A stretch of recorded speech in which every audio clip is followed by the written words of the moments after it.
El objetivo de este video es, a través de la representación gráfica de una función, identificar cuál es el límite cuando x tiende a 1 de dicha función a la que le llamamos f, a partir de su representación gráfica que está aquí en rojo.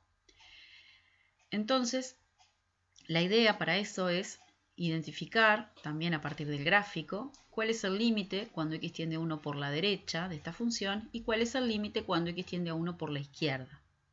Comencemos en el límite lateral izquierdo, cuando x tiende a 1 por la izquierda. Entonces, lo que tenemos acá es un punto verde perteneciente al eje de las x, un punto en gris que pertenece al gráfico de la función y cuya abscisa es el valor del punto verde en el eje de las x, y luego en el eje de las y lo que tenemos es un punto de color rojo que representa el valor de la imagen de este valor en verde está en el eje de las x, o sea que aquí tenemos valores de x y aquí tenemos los valores de sus imágenes.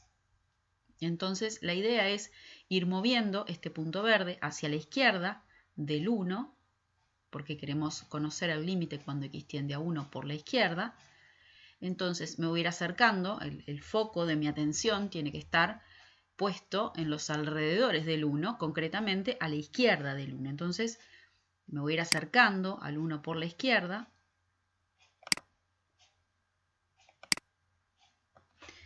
Y voy viendo qué pasa con las imágenes de esos valores de x que están cercanos al 1 por la izquierda.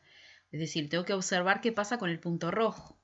A medida que los x se van acercando al 1 de la x, las imágenes de esos x están acercándose al 2 en el eje de las y.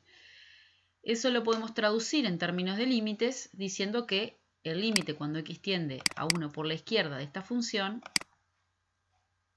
es 2. Ahora vamos a identificar a partir del gráfico, como decía, qué pasa con esta función, cuál es el comportamiento de esta función cuando x tiende a 1 por la derecha. Es decir, que ahora mi atención, mi foco de atención va a estar puesto en las cercanías del 1, pero por la derecha. Entonces, nuevamente tenemos el punto verde, el punto rojo, y lo que voy a ir haciendo es acercando el punto verde al valor de x1 por derecha, y voy a ir viendo, observando qué pasa con el valor de las imágenes en el eje de las y, es decir, qué pasa con el punto rojo. Ahí voy acercándome al valor de x1, es decir, estoy en los alrededores del 1, concretamente por la derecha, y voy viendo que las imágenes se van haciendo cada vez más grandes.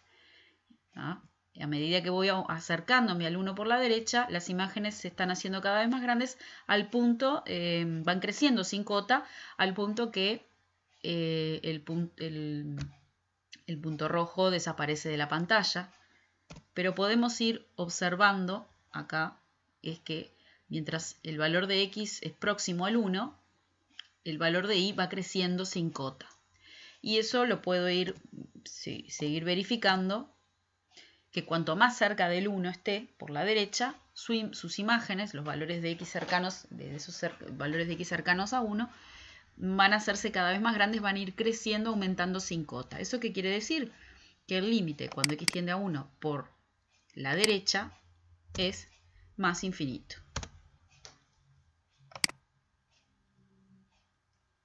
Y ahí lo anotamos acá.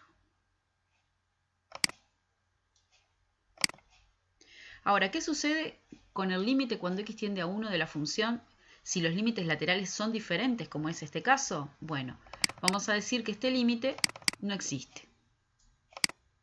La respuesta es no existe.